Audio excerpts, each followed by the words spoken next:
For today, I just wanted to do a brief summary on something that I feel very strongly about, and I'm sure a lot of people out there also feel strongly about, and that is the question and debate of genetically modified organisms, how it is affecting lives of parents and children and the environment and the animals in the environment.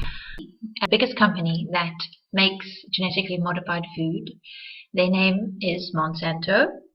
They are a chemical company who produce the very renowned herbicide called Roundup. It's sold all over the world, except in some countries where it's been banned recently. I'm going to tell you why. Monsanto have created seeds using genetic modification that are resistant to their own herbicide. So they've created soya and corn, which is resistant to their herbicide. You can spray as much herbicide as you want to onto the plants and they never die, although all the surrounding plants die.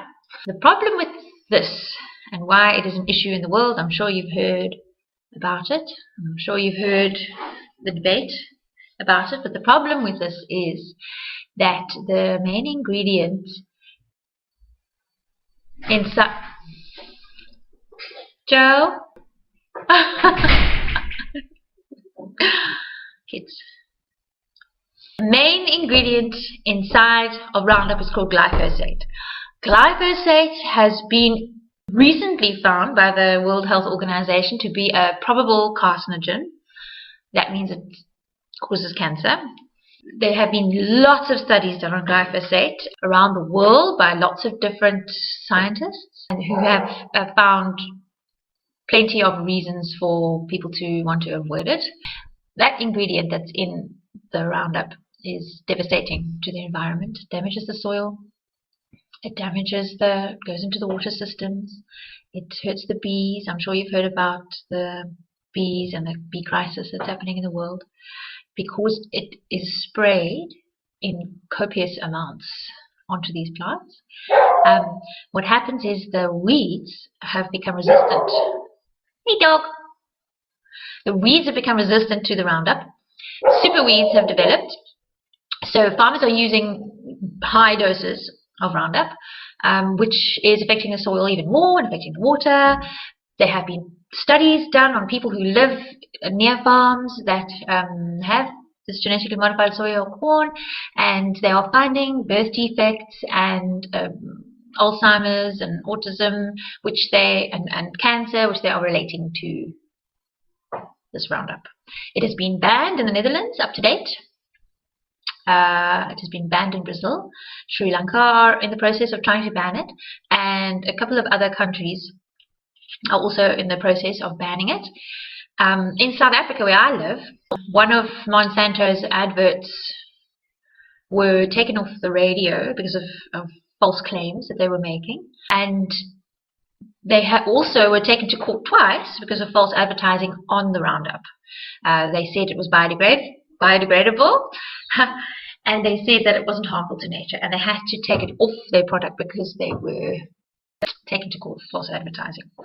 So if you look at the bottle, you'll see it doesn't say anything about being biodegradable, even though some people that you speak to their argument might still be that it's biodegradable. I've just spoken to somebody now, a person who actually uses Roundup, and that was what he said to me.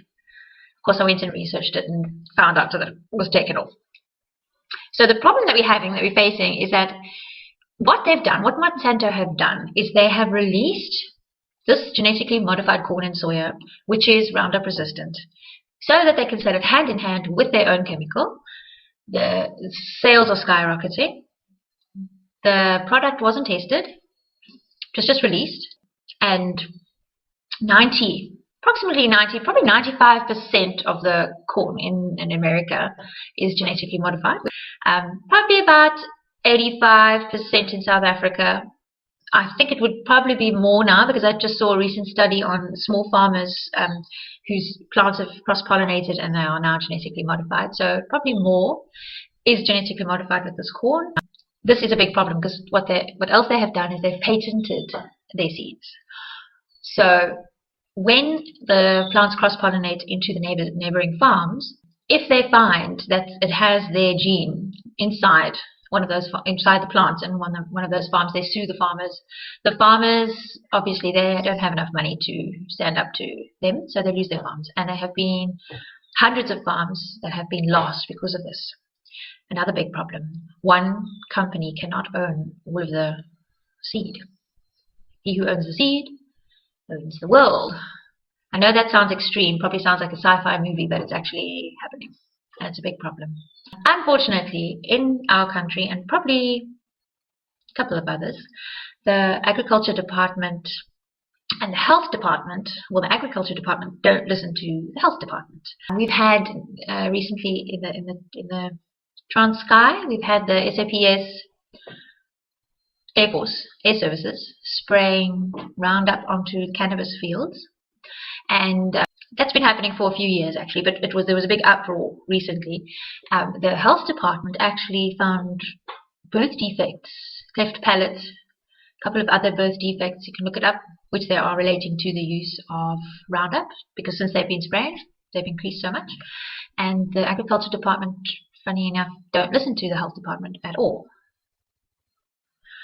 So there's not much the health department can do, because they have released studies and the agriculture department doesn't listen to them because they make a lot of money from Roundup. Yeah, so that's quite bad. That's a big problem. I've just seen in our local building shops big rows filled with Roundup piled to the sky. And when walking in there with my kids, they know all about it because we talked to them about it.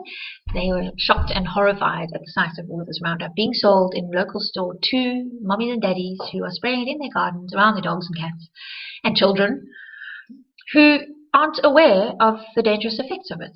And I think it's because, and I'm like that too, and I have been was like that for a long time, is that you don't believe that your government or the people that are supposed to be looking after you in your country would ever let something that is so poisonous be allowed there. You know, you expect to be protected.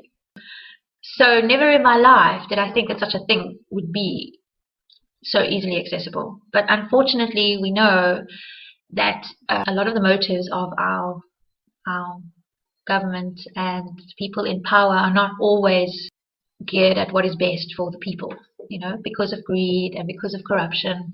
And we live in a country where that is very prominent, as you all know. So unfortunately, they don't look out for your best interest. If they can get money, if they're making money, they don't really care.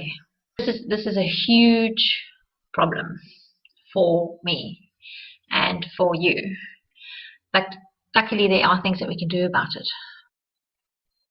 I don't know if I'm playing this down a very little bit, you know. It's actually much more shocking than the way I'm explaining. I'm explaining it very calmly because I'm trying not to shock the living daylights out of you. But it's actually quite extreme, and it's quite bad, because eating this food causes a lot of health problems. And if when 90% of your staple diet in your country is genetically modified with the use of hardcore chemicals that cause cancer, and patented and owned by one company who is very powerful, then it's a huge problem. If you go and look in the shops, you will see, you can actually read, if you go look at Woolworths and you look at the bread, it says maybe genetically modified. If it says maybe genetically modified, it is genetically modified. Don't buy it. And if you look at the ingredients on the things that you buy, if there's corn in them or soya, and it doesn't say organic or non-GMO, then it's genetically modified, because it's 90% chance genetically modified, so we just don't buy it. I'm proud to say that myself and my family, my children, are GMO free, and that we have this space where we are growing our own food, and we are creating a food forest so that we can have lots of food, and we are supplying some of our food to the public. So I'm going to show you what I'm doing in my garden and in my life to try and make a difference, and to try and let people know about one of the probably biggest food crises in the world ever, which is happening now. And there are things that you can do. For now, go onto the internet and research what I've been talking about. Go and read as much as you can and get yourself informed. That's number one. Number two, maybe you're not that interested yet because you think, oh, someone else is going to fight for me. Well, until everyone wakes up, we will fight for them. But the more people that are aware, and the more people that are using their power, which is money, and not buying these products, the easier the battle becomes and the faster it will work. The only way that you can actually make a difference is by using your buying power and growing your own food. But some people can't grow their own food because they live in a flat, or they're not interested, or they don't know how, or they just can't. But there are people who can and who do grow food, and there are ways that you can find those people and you can connect with them and find out where it's coming from and buy from them. So don't worry if you're not a gardener or if you live in a flat and you can't. There are people out there doing it for you. Okay.